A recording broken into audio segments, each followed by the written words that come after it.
우리는 아직 천국에 가보진 않았습니다. 근데 우리가 천국을 상상해 보면요, 천국은 좋은 집, 황금길, 고통 없는 곳, 바로 이것이 천국이다. 우리가 이렇게 상상할 때가 많습니다. 근데 오늘 본문을 보면 오늘 천사는 사도 요한에게 천국을 보여주겠다 이렇게 이야기하지 않습니다. 대신 무엇을 보여주겠냐고 약속하냐면 신부를 보여주겠다 이렇게 말씀합니다. 여러분, 이제 형중이가 이제 결혼식 얼마 남지 않았죠? 지금 형중이 마음에는 늘 예쁜 신부 얼굴만 떠오를 겁니다. 그래서 오늘 우리는 정말 신부가 어떤 존재인가를 우리가 말씀을 통해서 한번 살펴보았으면 좋겠습니다. 첫 번째는 성도는 바로 예수 그리스도를 신랑으로 맞이하는 신부입니다. 우리 9절 말씀 우리 한번 같이 읽어보겠습니다. 7 대접을 가지고 마지막 7 재앙을 담은 7 천사 중 하나가 나와서 내게 말하여 이르되 이리 오라, 내가 신부 곧 어린 양의 아내를 내게 보이리라 하고. 여러분, 신앙인들을 보면요 특징이 있죠. 여러분, 내가 예수를 믿는다는 것을 굳이 이야기를 하지 않아도 신앙인들의 말을 들어보면 이 사람이 예수를 믿고 있구나, 예수님을 고백하고 있구나, 우리는 그 사람이 단번에 신앙생활을 하는 것을 우리가 알아차릴 수가 있습니다.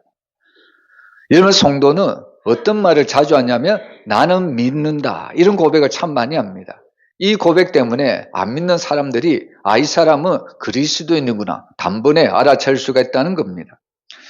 그래서 우리는 가끔씩 나는 하나님을 믿습니다, 나는 예수님을 믿습니다, 나는 구원받은 것을 믿습니다, 나는 천국을 믿습니다, 이렇게 자주 이야기합니다.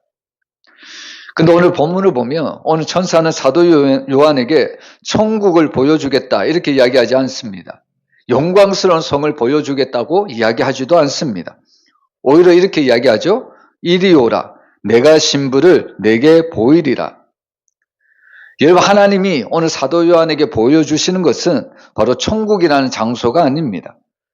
오히려 천국이라는 장소가 아니라 오히려 사람을 보여주십니다. 환경이 아니라 먼저 관계를 하나님은 우리에게 보여주시는 말씀입니다. 그래서 사실 성경은 구원은 무엇이냐면요, 바로 구원은 어디로 가느냐의 문제가 아니라 지금 내가 누구와 연결이 되어 있느냐, 이것을 우리에게 분명히 말씀하고 있습니다. 우리는 흔히 천국을 장소 이동으로 생각할 때가 많거든요. 근데 사실 천국은요, 내가 지금 누구 안에 있는가, 이것이 바로 우리가 천국에 가장 먼저 가져야 되는 천국 개념이라는 말씀입니다. 그래서 오늘 이 천사는 사도 요한에게 바로 천국을 보여주는 것이 아니라 바로 신부를 보여주고 있습니다. 여기서 신부라는 것은 단순한 비유가 아닙니다. 바로 이 신부는 관계의 완성을 바로 상징하는 내용입니다.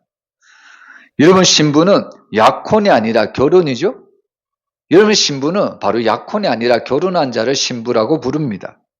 그리고 결혼할 가능성이 아니라 신부는 신랑과 완전한 결합을 이야기하고 있습니다. 그래서 신부는 멀리서 바람을 보는 것이 아니라 신랑에게 완전히 속한 상태, 완전히 신랑과 밀접된 상태가 바로 신부라는 존재입니다. 그래서 사실 신부는 어떤 존재냐면 하나님을 믿는 사람, 그 사실 이전에 이미 그리스도께 속한 사람이 바로 신부라는 것을 우리에게 말씀하는 내용입니다. 여러분, 가끔 성도들을 보면 신앙을 어떻게 생각하냐면 내가 선택한 것으로 생각할 때가 많습니다.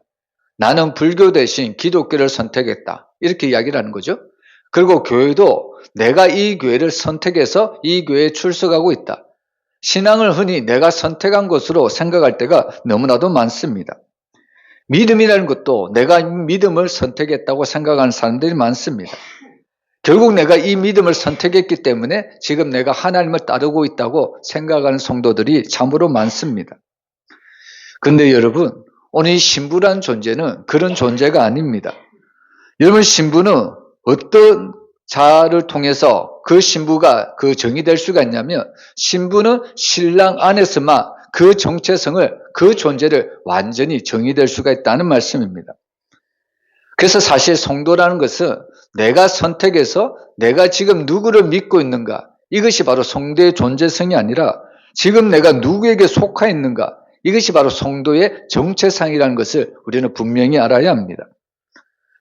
지금 우리가 계시록을 말씀을 보지만 지금 계시록 당시에 바로 이 교회는 지금 어떤 교회일까요? 지금 계시록 당시의 교회는 로마의 큰 핍박 아래에 있습니다. 그래서 이 교회는 뿔뿔이 흩어져 있고요. 연약하고 때로는 세상과 타협하고 있는 공동체가 지금 계시록 안에 있는 교회라는 모습입니다. 여러분, 그래서 사실 인간적인 눈으로 보면요, 이 교회라는 공동체가 너무나도 부끄러운 공동체고 너무나도 부족한 공동체일 수밖에 없습니다. 근데 놀랍게도 하나님은 이런 교회라는 공동체를 향해서 무엇이라고 지금 부를까요? 바로 신부라고 부르고 있다는 겁니다. 여러분, 때때로 우리는 이런 생각을 하죠. 내가 더 거룩해져야만 하나님께 가까이 갈 수가 있다. 내가 더 나아져야만 하나님이 나를 받아주신다. 때때로 하나님과 나와의 관계에서 내가 어떻게 보면 주어가 되어서 내가 거룩해져야만, 내가 깨끗해져야만 하나님께 나아갈 수가 있고 또 하나님이 나를 받아주실 것이라는 생각을 할 때가 너무나도 많습니다. 근데 오늘 성경은 정반대로 이야기를 하죠. 너는 이미 신부라고 오늘 우리에게 말씀하고 있습니다. 여러분, 우리가 완전해서 신부가 된 것이 아니라 여러분, 신랑이 받아주었기 때문에 우리가 신부가 된 줄로 믿으시길 바랍니다. 여러분, 우리가 호세아서를 보면요, 호세아의 아내 누굽니까? 고멜이잖아요. 여러분, 인간적으로 보면 그 신랑은 그 고멜이라는 아내를 사랑할 수가 없습니다. 어떻게 보면 창녀 중에 창녀입니다. 그럼에도 불구하고 이 호세아는 계속해서 고멜을 데리고 옵니다. 여러분, 이것이 어떻게 보면 하나님과 우리와의 하나님의 사랑을 우리에게 이렇게 표현하고 있다는 이야기입니다. 그래서 신앙이라는 것은 바로 자격의 문제가 아니라 관계의 문제라는 것을 늘 우리가 염두에 두어야 합니다. 여러분, 오늘 하나님은 연약한 교회를 향해서 또 상처 입은 성도들을 향해서 넘어지고 흔들린 우리를 향해서 우리에게 너희는 나의 신부다. 오늘 이렇게 우리에게 말씀하고 있습니다. 여러분, 이것이 바로 우리에게 주어진 복음입니다. 그래서 성도의 삶은 자신을 증명하려는 삶이 아니라 이미 하나님과 나와의 주어진 관계를 살아내는 삶이 바로 성도의 삶입니다. 여러분, 그래서 신부는 그 신부는 신랑의 사랑을 얻기 위해서 애쓰지 않습니다. 왜냐하면 이미 이 신부는 신랑에서 사랑을 받고 있기 때문입니다. 그래서 오늘 우리는 이 말씀을 통해서 우리는 늘 붙들어야 합니다. 나는 하나님을 향해서 나아간 사람이 아니라 이미 하나님께 속한 사람이라는 진리를 우리는 붙들어야 합니다. 그리고 또한 나는 하나님께 선택받기 위해 애쓰는 존재가 아니라 이미 그리스도 예수 안에서 나는 선택된 존재라는 것을 믿어야 합니다. 그래서 신앙이라는 것은 내가 더 잘하려고 애쓰는 부담이 아니라 이미 하나님과 그 예수 그리스도의 사랑 안에서 내가 거하는 것이 바로 성도의 삶이라는 것을 우리에게 말씀하고 있습니다. 여러분, 날마다 정말 십자가에서 우리의 사랑을 완전히 이루어 주신 그 예수 그리스도의 사랑을 날마다 받아들이시기를 주의 이름으로 축원합니다. 그래서 오늘 첫 번째로 본 것이 바로 하나님이 여전히 우리를 예수 그리스도의 신부라고 인쳐 주십니다. 그리고 두 번째로 성령은 바로 성도로 하여금 새 예루살렘을 볼 수 있는 눈을 열어준다고 말씀합니다. 우리 10절 말씀 우리 한번 같이 읽어보겠습니다. 성령으로 나를 데리고 크고 높은 산으로 올라가 하나님께로부터 하늘에서 내려오는 거룩한 성 예루살렘을 보이니. 여기 보면 오늘 성령께서 오늘 사도 요한을 데리고 아주 크고 높은 산으로 올라갑니다. 그리고 그것에서 하늘에서 내려오는 거룩한 성 예루살렘을 보여주고 있습니다. 여러분, 성령께서 오늘 이 사도 요한에게 이렇게 보여주시는 이유가 분명히 있겠죠? 여러분, 지금 사도 요한은 지금 어디에 있을까요? 계시록 우리가 1장에 보면 사도 요한은 지금 밤모섬이라는 곳에 유배되어 있습니다. 밤모섬에 지금 갇혀 있습니다. 그래서 이 밤모섬은 유배지였고요, 고립된 곳이었고 세상으로 말하면 실패의 자리였다는 것을 우리가 알 수가 있는 겁니다. 그래서 사실 사도 요한은 이 밤모섬에서 보이는 것은 무엇이냐면 하나님의 영광이 아니고 로마 제국의 권세였고요, 교회의 연약함이었고 현실의 벽이었다는 겁니다. 여러분, 한번 밤모섬에 유배되어 보세요. 아무것도 하지 못합니다. 여러분 요즘 뜨는 영화 중에 그 왕가 사는 남자, 이 영화가 참 많이 뜨고 있거든요. 그리고 이 영화를 보고 많은 사람들이 참 감동이 되고 때로는 울기도 합니다. 여러분 이 영화는 바로 수양대군과 그 단종의 이야기를 바로 그리고 있습니다. 자기 삼촌 수양대군 때문에 결국에 단종이 유배지로 끌려가는 그런 모습을 바로 왕가 사는 남자 이 영화에 담아내고 있는데, 이 영화를 보면 어린 단종을 보고 많은 사람들이 눈물을 흘릴 수밖에 없습니다. 여러분 지금 사도 요한이 그렇습니다. 사도 요한도 지금 반모섬에 지금 갇혀 있는 겁니다. 여러분 그 반모섬에서 지금 사도 요한이 무엇을 보고 있을까요? 여러분 그 반모섬에서 갇혀 있는 사도 요한이 본 것은 로마 제국의 아주 큰 건세였다는 겁니다. 그 제국 앞에서 자기는 지금 아무것도 할 수 없다는, 어떻게 보면 초라함밖에 느낄 수가 없습니다. 그리고 그 로마 제국의 큰 권세 앞에 그 아래에 있는 교회는 어떤 곳일까요? 아주 작고 아주 초라하고 어떠한 것도 할 수 없는 교회의 연약함이 바로 반모섬에서 보일 수밖에 없습니다. 그것이 바로 이 반모섬에 갇혀있는 사도 요한의 현실의 벽이었다는 말씀입니다. 근데 오늘 놀랍게도 오늘 성령께서는 사도 요한을 그대로 두지 않습니다. 여러분 성령은 오늘 바로 사도 요한을 다른 자리로 옮기는 것을 우리에게 보여주시는데요. 여러분 우리는 이것을 통해서 무엇을 할 수 있냐면, 하나님은 우리의 환경을 먼저 바꾸시는 분이 아니라 우리의 자리를 옮기시는 분이라는 것을 우리에게 말씀하고 있습니다. 여러분 상황은 그대로인데요, 우리가 보는 것은 그대로인데 우리가 보는 위치에 따라서 전혀 상황이 달라질 때가 너무나도 많습니다. 여러분 가끔씩 미술 그림도 봐도요, 우리가 위에서 보면 그 미술 그림이 우는 얼굴 같이 보이는데 아래에서 이렇게 살펴보면 오히려 그 그림이 웃는 얼굴처럼 보이는 그림이 있습니다. 그 그림은 그대로입니다. 중요한 것은 보는 위치에 따라서 그 그림이 우는 얼굴이 될 수도 있고 웃는 얼굴이 될 수도 있다는 말씀입니다. 여러분 그래서 오늘 이 성령께서 사도 요한을 아주 높은 곳으로 올리는 거죠. 그것은 바로 하나님께서 이 반모섬에 갇혀있는 이 사도 요한의 새로운 눈을 열게 하시기 위함이라는 것을 우리에게 보여주고 있습니다. 여러분 사실 우리가 평지에서 건물을 보면요, 건물 그 자체만 볼 수밖에 없습니다. 근데 산 위에 보면요, 무엇이 보일까요? 평지에서 보면 그 건물 하나밖에 볼 수 없는데 산 위에 올라보면 도시 전체를 볼 수가 있다는 것을 우리가 잘 알고 있습니다. 여러분 마찬가지로 우리가 현실 가운데 서 있으면 문제만 보입니다. 근데 성령이 끌어올리시면 그때부터 하나님의 계획이 보이기 시작합니다. 그래서 사실 성령의 사역은요, 우리의 시선을 날마다 바꾸는 것을 볼 수가 있습니다. 여러분 때때로 우리는 더 많은 것을 알면 우리가 믿음이 생길 것이라고 생각할 때가 많습니다.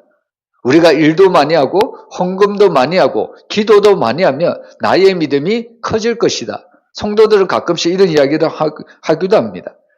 그래서 때때로는 우리에게는 더 많은 설명이 필요하고 더 많은 증거가 필요하고 더 많은 이해가 필요할 때도 있습니다.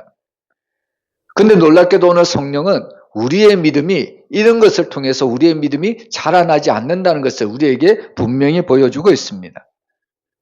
여러분 그래서 오늘 성령이 하시는 방법이 뭐냐면 우리에게 설명을 하시는 것이 아니라 높이를 바꾸고 있다는 사실입니다. 여러분 높은 자리에서는 같은 사건도 바로 이 절망으로 낮은 자리에서는 같은 사건도 절망으로 해석될 수밖에 없지만 높은 자리에서 보세요. 높은 자리에서 보면 같은 사건도 하나님의 섭리로 보인다는 겁니다. 여러분 3월달이 되면 정말 곳곳에 아름다운 꽃이 피지 않습니까? 근데 그 꽃을 바라보는 사람들의 시선이 다 제각각입니다. 어떤 사람은 그 꽃만 보는 사람들이 있죠. 근데 믿는 사람들은 그 꽃을 보면서 무엇을 볼까요? 하나님의 섭리를 보게 된다는 이야기입니다. 여러분 보는 것은 다 똑같습니다. 근데 그 보는 것 중에서 믿는 사람들은 하나님의 손길을 그 작은 꽃을 통해서도 깨닫기 시작한다는 말씀입니다. 그래서 사실 성령께서 사도 요한을 높이 들어올리시는 이유는 하나님이 보여주시고자 하는 하나님의 섭리가 분명히 있기 때문입니다. 여러분 우리들도 마찬가지입니다. 우리가 하나님을 믿는다고 하면서도 성도들은 때때로 현실의 벽에 부딪힐 때가 너무나도 많습니다. 현실적인 생각을 너무 많이 합니다. 우리는 이것을 세상적인 방식이다. 세상적인 생각이다. 우리는 그런 생각을 안 하려고 하지만 우리도 때때로 현실의 벽에 부딪히며 세상적인 생각, 세상적인 방법을 구할 때가 너무나도 많다는 이야기입니다. 흔히 이런 이야기는 어떤 이야기냐면 일이 잘 되면 하나님이 함께 하신다고 느끼고요. 일이 막히면 하나님이 나를 떠나신 것처럼 느낄 때가 있습니다. 근데 성령이 열어주시는 눈은 그 반대라는 거죠. 여러분, 성령이 우리에게 보여주시는 것은 상황이 아닙니다. 환경이 아닙니다. 바로 하나님께서 우리에게 보여주신 완성을 바로 성령께서 우리의 눈을 통해서 보여주신다는 말씀입니다. 여러분, 지금 밤모섬에 갇혀있는 사도 요한은 지금 아무것도 할 수가 없습니다. 거기다가 지금 교회는 로마 권세의 압제 아래서 아무것도 할 수 없는, 한마디로 말하면 이제는 로마의 권세가 딱 한 번만 어떻게 보면 손가락만 탁 튕기면 교회는 와르르 무너질 것 같은 그런 지금 연약한 공동체가 교회라는 공동체라는 겁니다. 근데 그렇게 완전히 현실의 벽에 갇혀있던 이 사도 요한을 성령께서 높이 들어올리십니다. 여러분, 높이 들어올려서 이 사도 요한에게 거룩한 성 예루살렘을 보여주십니다. 이것은 무엇을 의미하냐면 지금 사도 요한이 본 것은 바로 지금의 교회가 아니라 지상의 교회가 아니라 하나님의 장차 완성될 교회, 바로 새 예루살렘을 보여주었다는 말씀입니다. 아직 이 땅에는 완전히 이루어지지 않았지만 이미 존재하진 않지만 하나님께서 실제로 이미 존재하신 것처럼 미래의 일을 현실로 당겨와서 바로 성령께서 이 사도 요한에게 장차 이루어질 하나님의 나라에 대해서 보여주기 시작했다는 겁니다. 여러분, 이것이 바로 믿음입니다. 여러분, 믿음이라는 것은 우리가 생각할 때 정말 없는 것을 상상하는 것이라고 생각할 때가 참 많은데요. 여러분, 믿음은 없는 것을 상상하는 것이 아니라 이미 성령이 보여주신 것을, 하나님이 완성하신 것을 미리 내다보는 것을 바로 믿음이라고 말씀합니다. 그래서 히브리서는 믿음을 뭐라고 정의할까요? 믿음은 바로 보이지 않는 것들의 증거라고 우리에게 분명히 알려주고 있습니다. 여러분, 사실 하나님께서 우리에게 주신 믿음은 우리가 상상해서 자꾸 만들어내는 것이 아닙니다. 여러분, 인간이 상상하면 무엇만 나올까요? 허구밖에 나오지 않습니다. 가짜밖에 나오지 않는다는 거예요. 근데 하나님이 우리에게 말씀하신 천국은, 하나님의 나라는 허구가 아닙니다. 상상이 아닙니다. 하나님이 우리에게 말씀하신 것은 진짜라는 거예요. 그래서 오늘 사도 요한은 바로 이 성령께서 이끌림에 받아서 하나님이 보여주신 그 거룩한 성, 새 예루살렘, 하나님이 장차 완성할 그 하나님의 은혜를 지금 맛보고 있다는 겁니다. 그래서 사실 오늘 우리가요, 이 성령의 사람이 되면 현실을 부정하지도 않지만 또한 성령의 사람은 현실에 갇히지도 않는다는 것을 우리가 알 수가 있습니다. 여러분, 보통 옥에 갇히면 대부분 사람들은 더 이상 희망이 없습니다. 감옥에 갇히면 더 이상 소망이 없습니다. 근데 우리가 아는 사도 바울은 감옥에 갇혔지만 그는 감옥에서 무엇을 했을까요? 찬양을 드렸던 것을 볼 수가 있습니다. 그는 감옥에 갇혔지만 복음을 여전히 전했던 것을 볼 수가 있습니다. 여러분, 현실은 비록 감옥에 갇혀 있었지만 그럼에도 불구하고 그는 현실에 갇히지 않는 성령의 사람이었다는 말씀입니다. 여러분, 성도들의 삶을 보면요, 같은 병실에 있어도, 같은 문제를 겪어도, 같은 상황 속에서도 어떤 사람은 무너집니다. 근데 어떤 사람은 오히려 그런 현실 속에서 하나님께 소망을 두고 더욱더 일어서는 모습을 우리에게 보여주고 있습니다. 여러분, 그 차이가 뭘까요? 현실의 차이가 아닙니다. 여러분, 그 차이는 능력의 차이가 아니라 바로 그 현실을 어떻게 바라보는가, 바로 믿음의 눈을 가진 사람의 차이라는 말씀입니다. 그래서 사실 성령이 우리에게 주시는 눈은 어떤 눈이냐면 모든 문제를 넘어서 하나님의 완성을 보여주는 것이 성령의 눈입니다. 여러분, 그러므로 오늘 우리의 신앙은 바로 이 질문으로 우리가 시작되어야 합니다. 나는 지금 무엇을 보고 있는가? 여러분, 사실 많은 사람들은 문제만 바라보고 있습니다. 많은 사람들은 환경을 보고요. 많은 사람들은 사람을 보고, 때때로 많은 사람들은 실패만 바라보고 있습니다. 그러면 정말 우리는 무엇을 바라보고 신앙생활을 해야 될까요? 여러분, 신앙생활하는 모든 성도들은 아직 이루어지지는 않았지만 하나님이 말씀하신 그대로 장차 우리에게 이루어질 그 새하늘과 새 땅, 장차 우리에게 주실 그 영원한 하나님의 나라, 우리는 그것을 보면서 날마다 믿음으로 살아가야 될 줄로 믿습니다. 그래서 오늘 성령이 바로 사도 요한을 이렇게 초청을 하는 거죠. 이리로 올라오라. 여러분, 이 부르심은 단순한 위치가 아니라 바로 하나님께서 정말 이 사도 요한을 위로 올리심으로 정말 이 사도 요한을 통하여 장차 하나님이 보여주실 그 거룩한 성을 보여주기 위함이라는 겁니다. 여러분, 그래서 사실 성령 충만이라는 것은 정말 감정이 뜨거워지는 상태가 아니라 우리가 바라보는 시선이 바뀌는 사건이 바로 성령 충만임을 믿으시길 바랍니다. 안 믿는 사람도 그렇고 믿는 사람들도 그렇고 바라보는 시선은 똑같습니다. 바라보는 현실은 똑같습니다. 근데 바라보는 현실은 똑같은데 믿는 사람들은 그 현실 속에서도 하나님의 섭리를 느끼기 시작한다는 겁니다. 이것을 통해서 하나님이 주실 은혜를 기대하기 시작한다는 말씀입니다. 여러분, 우리에게 이런 성령의 눈이 열릴 때요, 우리는 바로 지금 이 자리에서도 우리가 새 예루살렘을 볼 수가 있다는 이야기입니다. 여러분, 우리는 미래의 천국만 바라보고 살아간 자들이 아닙니다. 하나님이 우리에게 원하시는 진짜 믿음은요, 진짜 우리가 이 땅에서 하나님의 장차 이루어질 그 거룩한 성 예루살렘을 미래가 아니라 현실에서 바라보고 또 그것을 기대하며 믿음으로 살아내는 하나님의 사람들을 하나님이 기대하고 있습니다. 여러분, 미래의 천국만 소망하는 자가 아니라 현실도 하나님이 보여주신 그 거룩한 성, 그 예루살렘을 바라보면서 날마다 믿음의 삶을 살아가시기를 주의 이름으로 축원합니다. 그리고 또한 오늘 말씀을 통해서 성도는 어떤 사람들이냐면 바로 어린 양 그리스도를 기초석으로 세워질 하나님 나라의 성도들이라는 것을 우리에게 말씀하고 있습니다. 우리가 14절 우리 한번 같이 읽어보겠습니다. 그 성의 성곽에는 12 기초석이 있고 그 위에는 어린 양의 12 사도의 12 이름이 있더라. 여러분, 우리는 천국을 생각할 때 어떤 생각을 하냐면 들어간다. 우리가 신앙생활 할 때 들어간다. 이런 이미지가 우리에게 많이 있습니다. 천국은 들어가는 곳, 구원은 들어갈 수 있는 자격, 그리고 교회는 들어와야 하는 공간. 항상 신앙생활을 들어간다는 쪽으로 우리가 생각할 때가 많습니다. 이렇게 우리는 신앙생활을 항상 바로 완성된 천국을 밖에서 안으로 들어가는 사람이다. 우리가 이렇게 생각할 때가 참 많습니다. 그런데 오늘 성경을 보면 성도라는 존재는 그 성에 들어가는 사람이 아니라 이미 그 성을 이루고 있는 그 예루살렘 성을 이루고 있는 기초석 안에 포함되어 있는 사람이 바로 성도들이라는 것을 우리에게 분명히 알려주고 있습니다. 여러분, 장차 우리가 천국으로, 세상에서 천국으로 옮겨가는 것이 아니라 이미 천국에 그것을 이루고 있는 기초석 안에 이미 성도들이 포함이 되어 있다는 말씀을 우리에게 주고 있습니다. 여러분, 이 기초석에 보면요, 어린 양의 12 사도들이 나오고 있습니다. 여러분, 근데 사실 우리가 이 기초라는 것은 건물을 지을 때 보면 너무나도 중요한 것을 볼 수가 있죠? 기초가 단단하지 않으면 어느 순간 이 건물은 한순간에 붕괴될 수밖에 없습니다. 그런데 오늘 하나님은 그 거룩한 성 예루살렘, 그 천국의 기초를 바로 12 사도들이라고 이야기를 하고 있습니다.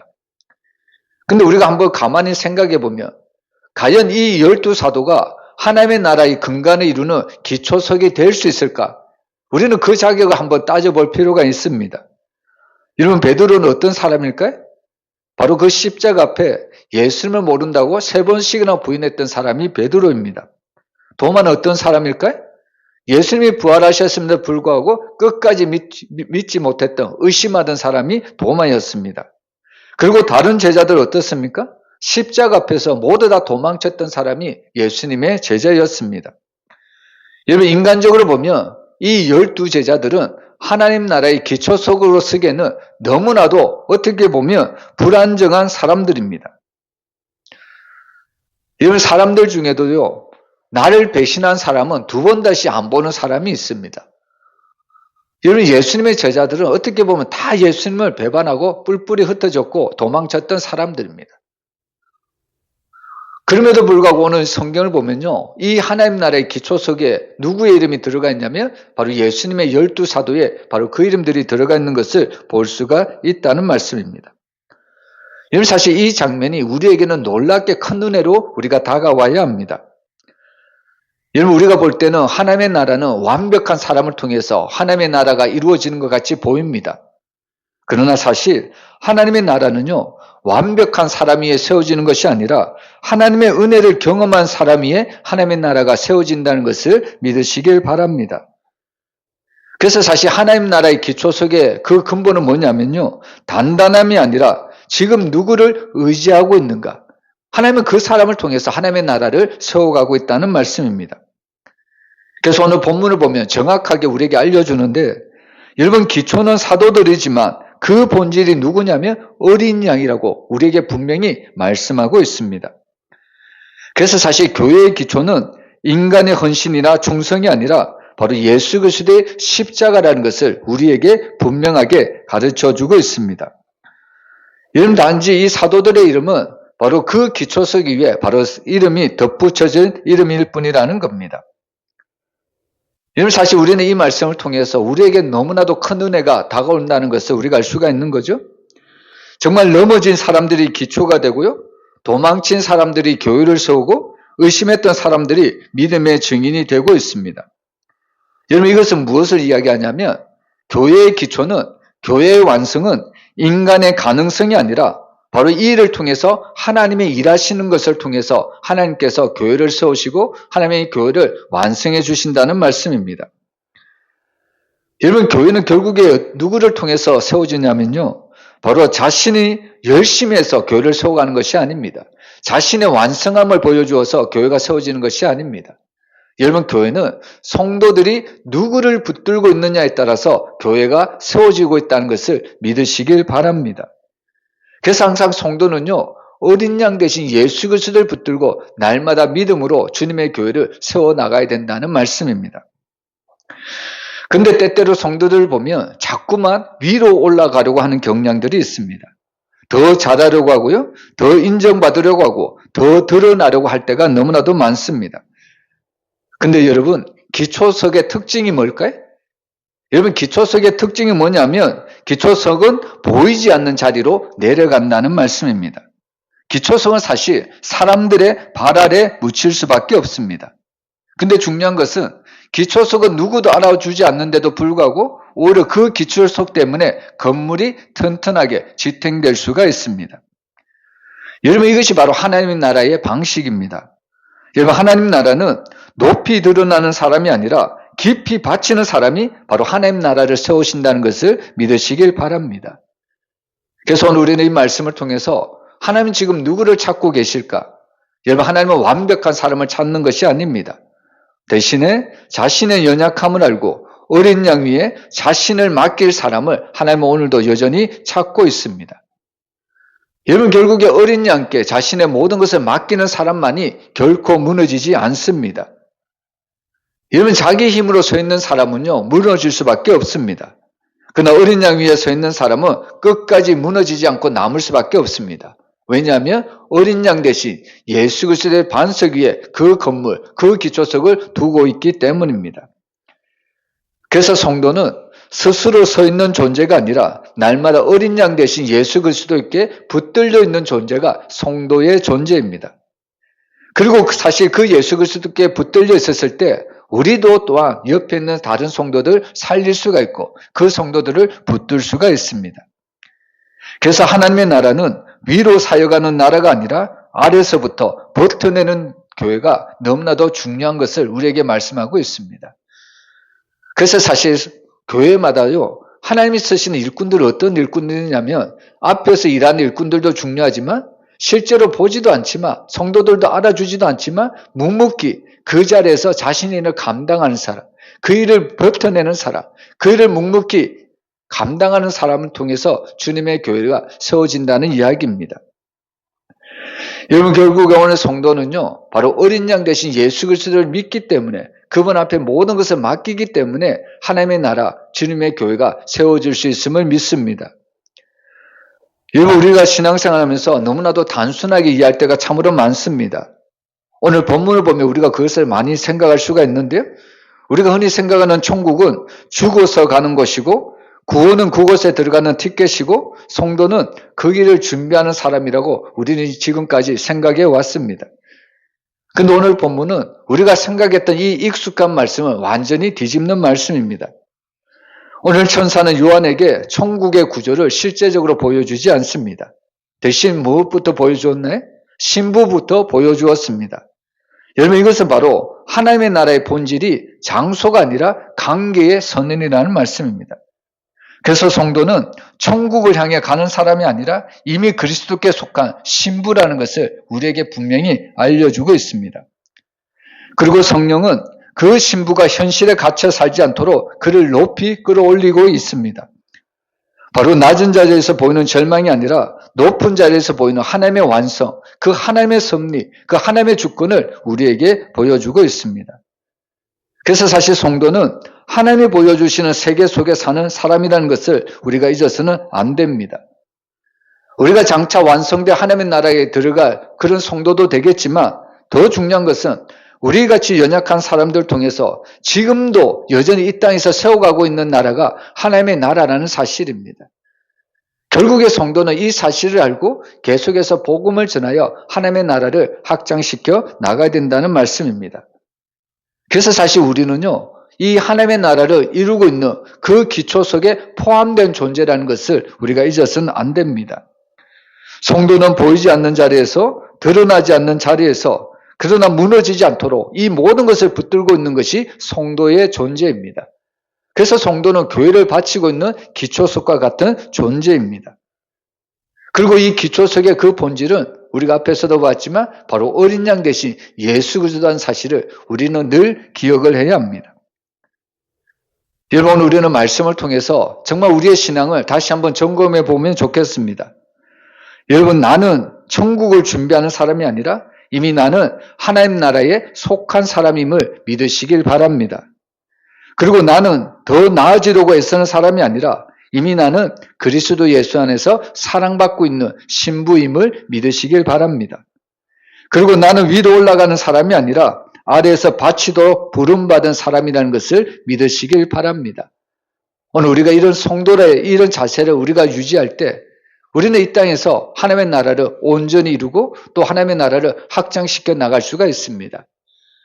사실 우리가 전도를 해보면요, 가장 쉬운 전도는 뭐냐면요, 우리가 어떤 기적을 보여주는 것보다 나의 삶을 통해서 예수 그리스도를 보여주는 것이 가장 중요한 전도입니다. 내가 변하면 굳이 내가 복음을 전하지 않아도요, 나의 삶을 보고 많은 사람들이, 많은 영혼들이 내가 변한 그 복음을 보고 내가 변한 그 사실을 보고 주님 앞에 나올 수밖에 없다는 겁니다. 여러분, 성도는 바로 날마다 이 땅에서 변화된 존재로 살아가야 된다는 말씀입니다. 오늘 우리가 이 말씀을 통해서 성도는 어떤 존재인가? 바로 이처럼 하나님의 나라의 기초석이 되어서 하나님 앞에 하나님의 나라를 확장시키고 하나님의 나라를 이루어가는 그런 성도가 참된 성도임을 믿고 날마다 주님 앞에 귀하게 쓰임받는 믿음의 성도들이 되시기를 주의 이름으로 축원합니다.